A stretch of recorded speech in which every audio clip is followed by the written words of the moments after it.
تاریخ کے سینے میں کچھ ایسے پراسرار راز دفن ہیں جنہیں وقت کی گرد بھی دھندلا نہ سکی۔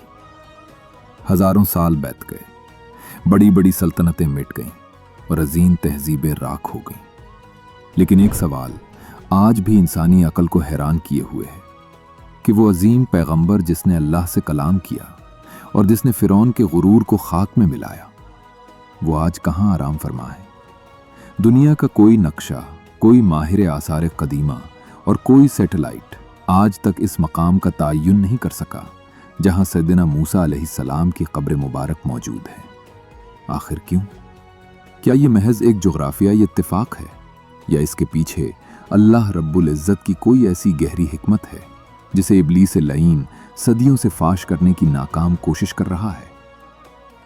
تاریخ گواہ ہے۔ لڑو مت، اس طرح لڑنے سے مسئلے حل نہیں ہوتے۔ صبر کرو اور عقل سے کام لو۔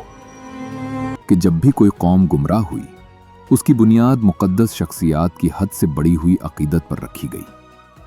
ابلیس کا سب سے بڑا ہتھیار یہی ہے کہ وہ انسانوں کو اللہ کی بندگی سے ہٹا کر قبروں کی پرستش میں مبتلا کر دے۔ موسیٰ علیہ السلام بنی اسرائیل کے وہ جلیل القدر پیشوا تھے جن کی ہیبت سے پہاڑ لرزتے تھے۔ شیطان جانتا تھا کہ اگر ان کی قبر کا نشان مل گیا تو وہ آنے والی نسلوں کے ذہنوں میں شرک کا زہر گھول دے گا اور لوگ اللہ کی چوکھٹ چھوڑ کر اس قبر پر سجدہ ریز ہو جائیں گے۔ لیکن اللہ کا منصوبہ تمام چالوں پر بھاری ہے۔ اللہ نے اپنے کلیم کی آخری آرامگاہ پر ایسا غیبی پردہ ڈال دیا جسے قیامت تک کوئی مادی طاقت نہیں ہٹا سکتی۔ اس راز کی حقیقت اس موڑ پر چھپی ہے جب کلیم اللہ کی دنیاوی زندگی کا سفر تمام ہو رہا تھا۔ صحیح بخاری کی روایت کے مطابق جب ملک الموت انسانی روپ میں حضرت موسیٰ علیہ السلام کے پاس پہنچے تو ایک عجیب واقعہ پیش آیا۔ موسیٰ علیہ السلام نے ایک اجنبی کو بن پوچھے اپنے گھر میں داخل ہوتے دیکھ کر مدافعت میں ایک ضرب لگائی، جس سے فرشتے کی انسانی آنکھ متاثر ہوئی۔ یہ موت سے فرار نہیں تھا بلکہ ایک اجنبی کے خلاف دفاع تھا۔ صبر کرو اور سیدھے راستے پر قائم رہو، اللہ تمہاری حالت کو دیکھ رہا ہے۔ جب اللہ نے فرشتے کو دوبارہ ایک معجزاتی پیشکش کے ساتھ بھیجا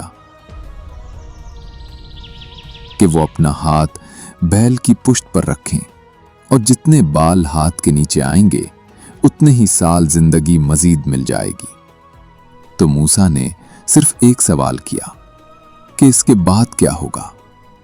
جواب ملا کہ پھر موت ہے۔ عظیم پیغمبر نے ایک لمحہ ضائع کیے بغیر فرمایا، تو پھر ابھی کیوں نہیں؟ وفات سے چند لمحے قبل موسیٰ علیہ السلام نے اللہ سے ایک خاص دعا کی جس نے ان کی قبر کو ایک ابدی معمہ بنا دیا۔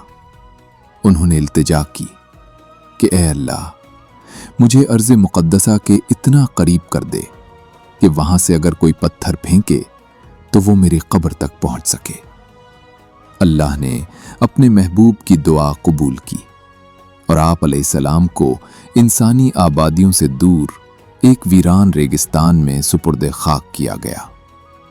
نبی کریم صلی اللہ علیہ وسلم نے معراج کی رات اس مقام کا مشاہدہ کیا اور بتایا کہ میں نے موسیٰ علیہ السلام کو ان کی قبر میں کھڑے ہو کر نماز پڑھتے دیکھا، جو شاہراہ کے کنارے ایک سرخ ریت کے ٹیلے کے پاس ہے۔ آج بھی لاکھوں مسافر اس راستے سے گزرتے ہیں، لیکن کسی کو معلوم نہیں کہ اس ریت کے ڈھیر کے نیچے اللہ کا وہ جلیل القدر پیغمبر آرام فرما ہے، جس کے جسم اطہر کو مٹی چھو بھی نہیں سکتی۔